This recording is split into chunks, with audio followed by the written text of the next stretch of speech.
I am thrilled to be here today for a Cafecito interview conversation with Nicole Kristi and Aurelle Amram from the Third Sector Agency. Welcome to you both. I'm thrilled that you're here with us today.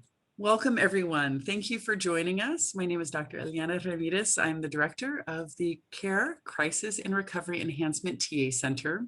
Absolutely, thank you. So for folks who are unfamiliar with the CARE Cafecitos, the idea of this is that we're gonna have a relatively brief, friendly conversation.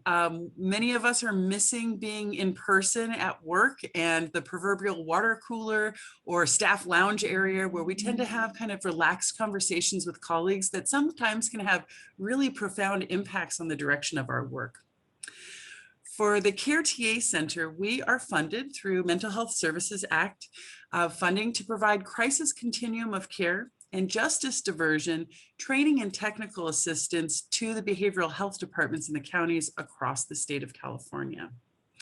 And so what that means in practice is that we are working to support the community's ability to provide resources, therapy, support for people who are experiencing mental health crises in the community. We know that people tend to recover faster and more completely when they receive services, if they might be experiencing a suicidal crisis, overdose, or other kinds of crises in the community, as opposed to being treated in emergency rooms and certainly jails or prisons.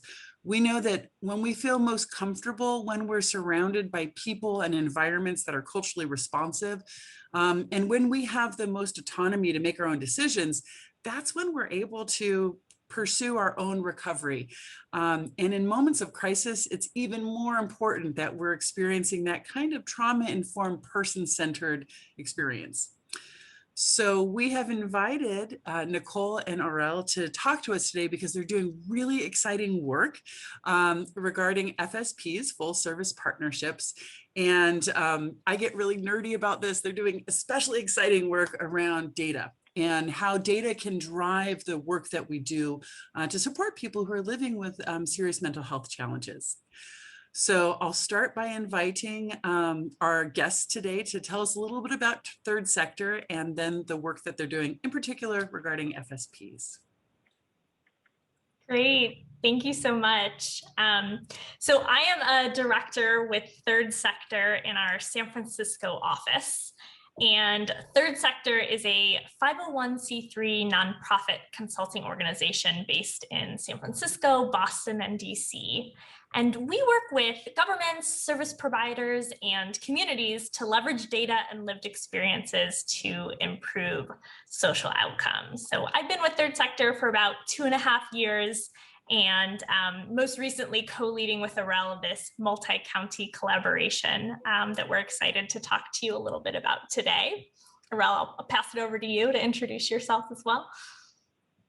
Yeah, thank you so much for having us, Eliana. As Nicole mentioned, I work with her in the San Francisco office of Third Sector. I've been with Third Sector for about 3.5 years, focused mostly on full service partnership and our mental health work. So I'm also excited to share a little bit about the LA County specific effort we drove there that then led to this broader California conversation about FSPs. And for folks who might be connecting, I imagine we'll have frontline workers as well as administrators. And just kind of setting our audience there, when we talk about frontline workers, we're going to have folks like social workers, psychologists, psychiatrists, peer specialists as well, across the behavioral health workforce. And so I wonder if we could start off by you sharing a little bit about this exciting work that you're doing with the MHSOAC and the Innovations Project. Sure. So the Innovation Project grew out of a lot of the work that we did in LA. So I think maybe we can start at the beginning of the story and bring us along. So I guess to begin with, I mentioned that Third Sector is a nonprofit organization that partners with governments and communities. And so we work with mental health and behavioral health agencies across the state of California, as well as social service agencies across the country. And we take what we call an outcomes-oriented approach, which keeps the goal of improving equitable outcomes really at the center of program design. So we think about outcomes orientation as having 4 components: funding, services, data, and policy, and all of those really being connected to one another. And so if you think about innovative funding, providing flexibility for mental health programs to do whatever it takes and understand what is and isn't working within their services, shared data across services and agencies helps support the alignment of services with community needs. And then over time, data can be used to continuously improve program design and inform policy and funding decisions. And then overlaying all of that is building strong community relationships in order to hear feedback, look at data collaboratively, and work together to drive improved outcomes. And we were really able to leverage this outcomes-oriented approach with LA County's Department of Mental Health. So I'll let Aurelle talk a little bit about that work, and then that really fed into how this multi-county FSP innovation project came to be. Yeah, so the Los Angeles County Department of Mental Health, as folks might know, is the largest county behavioral mental health agency in the country, just by function of the size of LA County. And so when Dr. Jonathan Sheeran came in as the new director of that department in 2017, 2018, he had heard about this outcomes-oriented approach and was looking at the FSP program and many of the challenges that LA County faces, which I think are so similar to the challenges that many California counties are facing across the country or across the state, of really just unclear outcomes for really complicated programs, knowing that, you know, we want to do whatever it takes with folks who need help, but a little bit of confusion across frontline staff, to management, to contract administrators, of what is this program really driving towards, and how do we know if we're achieving that, and how can we use that to improve our services, as Nicole mentioned. And I think for them, they have such a complicated system of both in-house providers that are county clinics, and then a huge network of contractors. And so thinking too about how do you make sure that those 2 systems of care are in alignment, are collaborating, and are held up to the same standards and working in the same way. So we brought together a multi-sector, multi-stakeholder team of the county's Third Sector folks, UCLA really bringing in a service design clinical perspective, some housing first experts, if you know Dr. Samson Barris out of New York and the housing first work he did, to think about how could we take this outcomes-oriented lens to LA County's FSP program, which serves over 16,000 individuals every year. And so we worked collaboratively over a few years to define very clear outcomes and metrics, build integrated data to help track those outcomes and metrics, develop a continuous improvement process where everyone was clear on how that data would be used over time, who would see it, who would get what reports when, what the reports would show, how they would disaggregate data by key identities like race to understand and then work to eliminate disparities. And then I think, you know, most interestingly for some, not for all, is also thinking about a bonus structure for contractors to really provide them flexible money and reward them for delivering outcomes, and understand that we really need to build on this whatever it takes model by freeing up some flexible funding. And so we helped design that outcomes contract as well. And that led to some inspiration from other counties on this innovation project, but I'll kick it back over to Nicole to share a little bit about. Yeah, so finally, circling back to your question, Eliana, building off of all that work in LA, the multi-county FSP innovation project was really formed to leverage that outcomes-oriented, data-driven approach in new geographies with a statewide perspective. So the project is 4.5 years, and it's a collaboration with Third Sector and a cohort of 6 diverse counties: Fresno, Sacramento, San Bernardino, San Mateo, Siskiyou, and Ventura, to leverage the county's collective resources and experiences to improve FSP delivery across California. A couple other project partners, one that you mentioned is the Mental Health Services Oversight and Accountability Commission, the MHS-OAC, have been wonderful partners to us throughout this journey, as well as Cal Mesa and Rand Corporation, who is serving as the evaluator for the project. So I am happy to talk a little bit more about what we're doing in the project, but I know we've been chatting for a while, so I want to pause and see if you have any other specific questions. Oh my gosh, no, please continue on. Love to hear about the specifics. Okay, great. So yeah, full service partnerships, you represent, what is it, $1 billion in annual investment. And so there's just tremendous potential there to reduce hospitalizations, homelessness, and incarceration, and really just suffering for those with severe mental health needs. But FSP programming varies greatly from county to county. And so with different operational definitions and lack of consistent data processes, it can make it challenging to understand and tell that statewide impact story. So the multi-county FSP innovation project is really trying to implement a more uniform data-driven approach that can provide counties then with an increased ability to use data to improve those FSP services and outcomes. So more specifically in the project, together as a cohort of 6 counties, the participating counties are working on several different activities as a cohort to make some specific improvements. And so one of those things is standardizing FSP population definitions. So terms like homeless or at risk of homelessness, justice involved, those can mean different things to different counties, different providers, et cetera. So the definitions of these terms, we're working to make consistent across all of the participating counties so that everyone speaks the same language, so to say. And then that will then feed into another activity they're working on together, which is identifying 3 to 5 outcomes and process measures and associated metrics to track, what services individuals that are enrolled in FSP receive and how successful those services really are. And then finally, another activity that they are all working on collaboratively is around state reporting recommendations. So counties are working together to think about, how can they revise or make recommendations to revise the data collection and reporting system.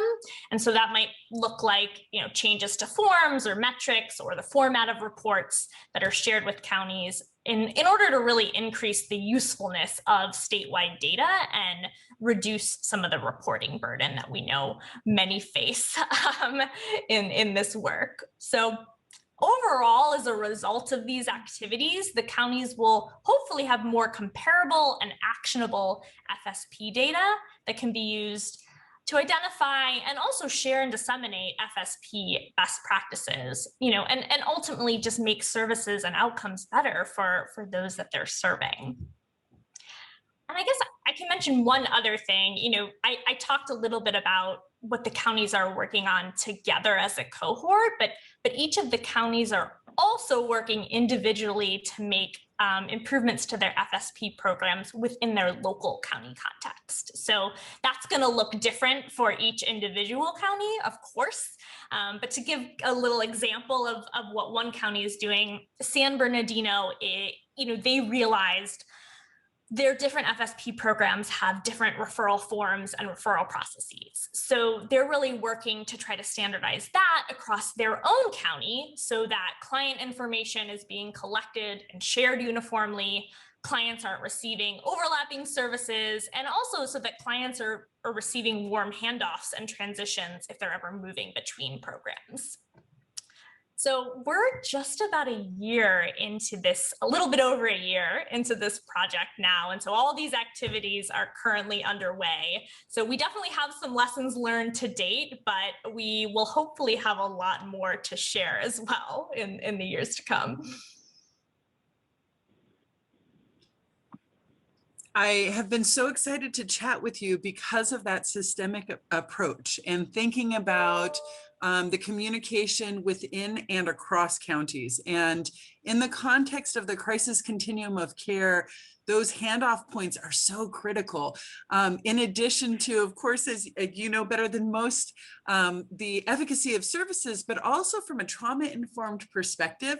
When we have a really clear system of communication, then theoretically, maybe we wouldn't be asking clients to repeat stories that are very traumatizing.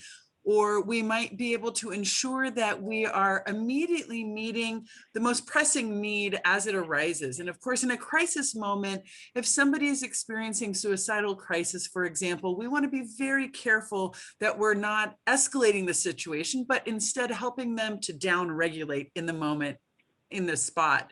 I think one of the other exciting things that you all have been working on is really focusing on diversity, equity, and inclusion. And recently you had a panel discussion and you brought several counties together to talk about their work around that perspective. I wonder if you might be able to share a little bit about what you've learned from your interviews and in that panel as well, please. Yeah, I'm happy to start a little bit, and then Nicole, please add if I miss anything. But I think you'll notice a key theme sort of throughout our work, Eliana, is first, understanding what outcomes we want to achieve, having a group collective conversation in whatever forum that's in, whether that's within one county, as Nicole mentioned, or across a group of counties or statewide. Setting up metrics so we know how we're going to measure those outcomes, making sure that there are data systems in place to collect those outcomes, and then also making sure we're disaggregating those outcomes by key identities that we know have disparities, whether that's, race, gender identity, sometimes even just referral systems. Maybe folks coming from the jail versus the hospital are getting differentially treated, unfortunately. And then making sure we're really responsive and engaging community feedback and listening to client voice and hearing the client and community feedback about the program.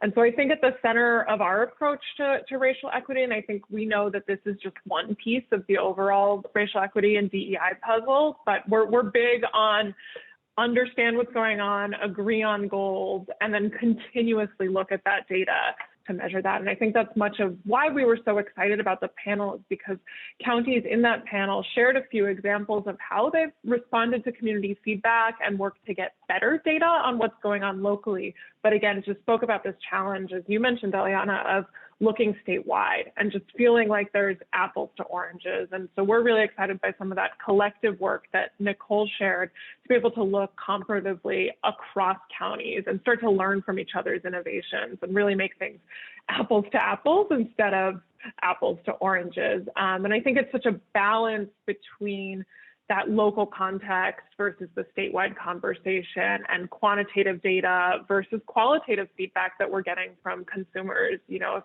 79 people have a good experience, but one person has a bad experience, how do you think about not letting that voice drown out and really elevating that to understand the systemic challenges? So I think those are some of the tensions we're seeing, and it's such a fine needle to thread, but something we're really excited about. Nicole, I don't know if you have anything to add there in terms of lessons or insights from this first year. No, I think you summarized it very well. I think one other takeaway we had from the webinar that we conducted, was that last week? Was that, there's no one size fits all to this work, and counties are doing it very differently when they're thinking about diversity, equity, and inclusion. And so we heard an example from San Mateo, who's really has an office that looks at things very systemically at a very high level and implements things in that way. And then we had another example from Sacramento, who really has been working individually with certain providers to do some more focus on equitable services and outcomes. And so both were amazing examples. And, I'm sure that each county does a little bit of both and shifts between those two ways of doing things. But it was just really nice to hear kind of the different flavors and ideas and really innovative things that the counties are doing. For folks who haven't had a chance to see the webinar, a recording of it is on your website, and we will put a link to that below this video.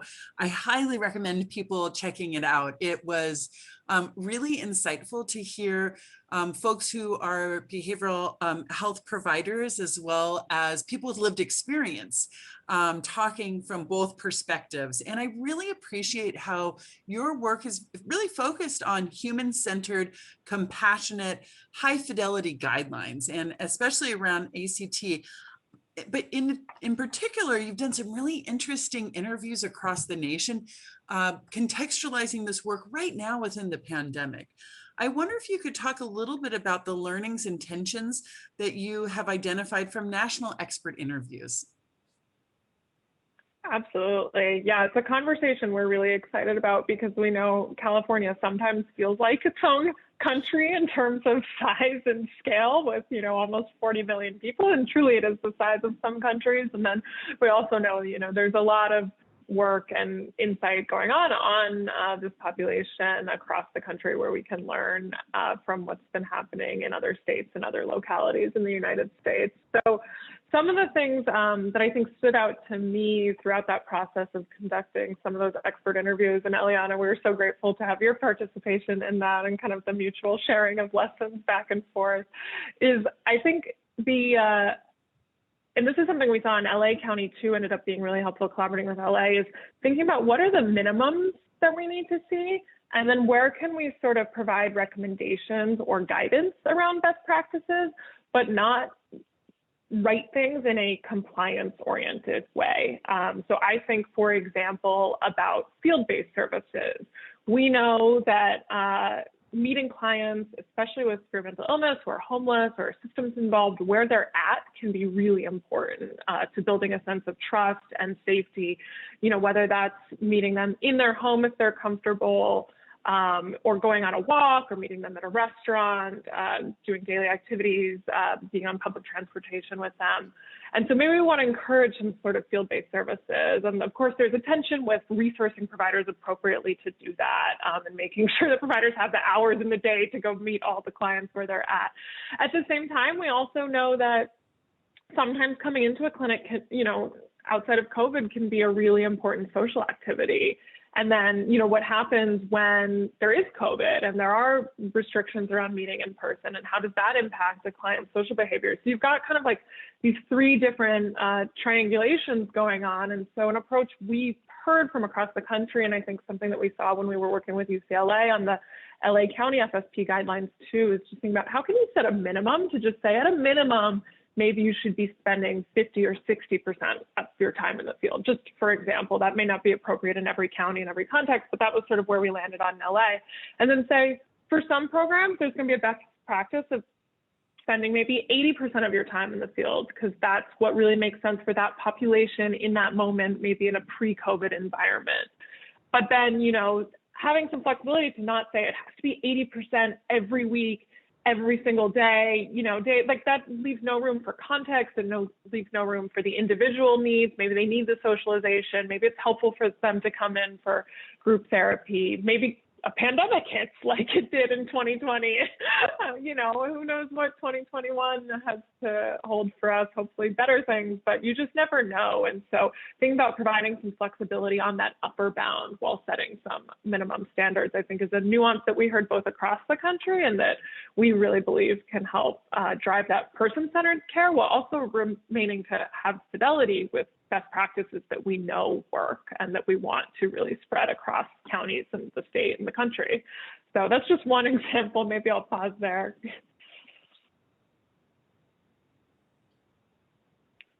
I really appreciate that you bring these conversations from experts across the nation together, and you're thinking in a local context, and that we need to be able to adjust quickly when there are huge variables like the pandemic, but also maintaining fidelity. That really is a balancing act. And for many of us, our training, our clinical training didn't include thinking about things like a pandemic, or like in California, the wildfires that we've been experiencing, and how do we need to shift very quickly with these really large shifts in the environment and even our access to one another. I wonder if you might talk a little bit about the tensions in implementing programs consistently versus adjusting for the local context as the counties roll out new services across the state. And specifically, I'm curious what you've learned from full service partnerships that could apply to AOT. This is a hot topic in California, as many folks are aware. We have several counties who have had wonderful AOT programs for quite a while now. And coming in July 2021, there's going to be a shift where counties will have to opt out of rather than opting into AOT. So I wonder if you might talk a little bit about that, please. Sure. Yeah. So I guess as I mentioned before, we have 6 very different counties participating in the multi-county FSP innovation project. So, we have San Bernardino, which is very large, urban and rural. I think it's actually the largest by area in the United States. And then we also have Siskiyou County, which is a small frontier county with a population of about 43,000. And so we're kind of across the spectrum in terms of the counties that are participating. And so when we're working to standardize things, as I mentioned, for a statewide perspective, and consistency is great for many purposes, but there are always going to be things that need to be customized to local contexts, and that just cannot be standardized. And so some of the things that are happening in the larger counties just wouldn't be realistic for a smaller county like Siskiyou that has its own unique needs within that rural frontier. And so I think this applies, maybe this lesson applies to AOT, in that some counties may be ahead of the curve or have things in place, but that's, not necessarily, that doesn't mean that other counties should just copy and paste. I think one good example of this within multi-county is, FSP programs are traditionally based on assertive community treatment, or the ACT model. So it's an intensive team-based approach that calls for very specific staffing and caseload sizes and integrative services. And while ACT has certainly been proven to improve outcomes when followed with fidelity, some of the requirements just aren't possible within the structure and the capacity of a smaller county. And so in Siskiyou, when we started talking and looking at service guidelines, we quickly realized that in order to work within the available resources, there needed to be a different approach, at least in the near term. ACT just wasn't going to be a feasible way to move forward. And so we looked at other evidence-based models that still incorporated a lot of the key strengths of ACT, like the multidisciplinary team-based approach, but it had a little more flexibility in terms of who and how teams can work together in order to serve clients. And so I think, we're still in the process of going through this conversation, but we found a pretty good middle ground in a strengths-based model that will allow Siskiyou to work towards the same overall goals as ACT, but really do it in a way that is realistic and feasible for the capacity in their county. If no one has told you today, wow, your work is incredible and what a gift, really, truly, I think about what it might mean to be part of a county who receives your consultation and your work. I can imagine, I made a joke earlier about the nerdy part of myself getting excited about data and this kind of thing, but really as a clinician myself as well, I know how important the data is. And when we have our services that are driven by data, it leads to it can lead to better outcomes and better quality of life for folks. And there's no experience like being a clinician on the front lines or a manager of a program and trying to fit a square into a circle. It makes so much of a difference to work with people like yourselves who are approaching these issues from a perspective that attends to the differences, but also is interested ultimately in the outcomes, because they make a difference in people's lives. Thank you so much, Aurelle, Nicole. You are just amazing gifts, as I said, to the community. And I'm so excited for folks to go to your website and check out the recordings that you have available. And you also have many written materials as well. So thank you both so much.